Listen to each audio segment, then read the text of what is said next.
Setelah itu yang mengejutkan kami pada hari Kamisnya yaitu tanggal 10 Desember 2020, secara tiba-tiba Polda Metro Jaya mengumumkan saya sebagai tersangka. Ya tentunya saya, para pengacara semua terkejut karena 2 panggilan sebelumnya itu saya masih berstatus sebagai saksi. Dan itu pun belum sempat diperiksa. Rencana pemeriksaan tanggal 14 Desember, yaitu hari Senin yang akan datang ini. Nah, tapi karena memang pengumumannya begitu mengejutkan, pada hari Kamis tersebut saya sebagai tersangka, kemudian mendengar itu tidak benar kalau ada mengabarkan saya sembunyi, saya lari, tidak benar. Saya tetap berada di markas syariat Megamendung. Nah, begitu hari Kamis ada pengumuman semacam itu, Jumat pagi tanggal 11 Desember itu kita kirim lagi para pengacara untuk bertemu dengan penyidik. Dan alhamdulillah terjadi pertemuan dengan penyidik.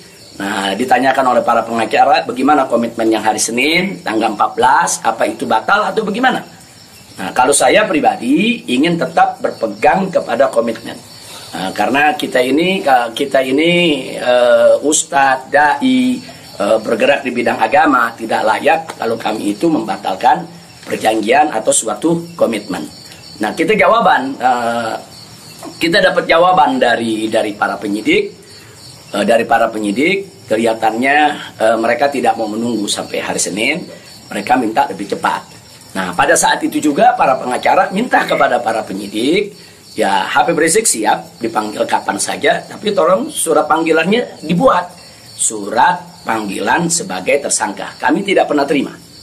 Tapi kelihatannya para penyidik agak keberatan untuk mengeluarkan surat tersebut.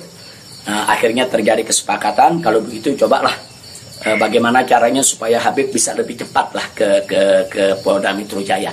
Jadi artinya mereka tidak mau melanggar komitmen juga, karena memang komitmennya pada tanggal 14 siap diperiksa. Nah, kita katakan melalui pengacara, kami bukan orang-orang yang suka ingkar janji, bukan orang-orang yang suka mengingkari komitmen yang ada. Tapi karena memang Polda Metro Jaya meminta lebih cepat, lebih baik menurut beliau, saya terima. Nah, karena itu pada malam ini saya umumkan untuk seluruh, yaitu anak bangsa, insya Allah besok hari Sabtu tanggal 12 Desember 2020 di pagi hari, saya bersama pengacara akan datang ke Polda Metro Jaya, insya Allah. Nah, jadi saya mau menunjukkan bahwa kita tetap punya komitmen untuk menjadi warga negara yang baik, untuk patuh hukum, untuk ikut melaksanakan daripada prosedur hukum yang ada. Nah, karena itu kepada semua media saya ingatkan, janganlah membuat berita-berita yang provokatif, berita-berita yang ada aroma adu domba, berita-berita yang membuat gaduh. Jadi tidak benar kalau saya lari, saya sembunyi, atau saya mangkir. Nah, itu yang ingin saya sampaikan.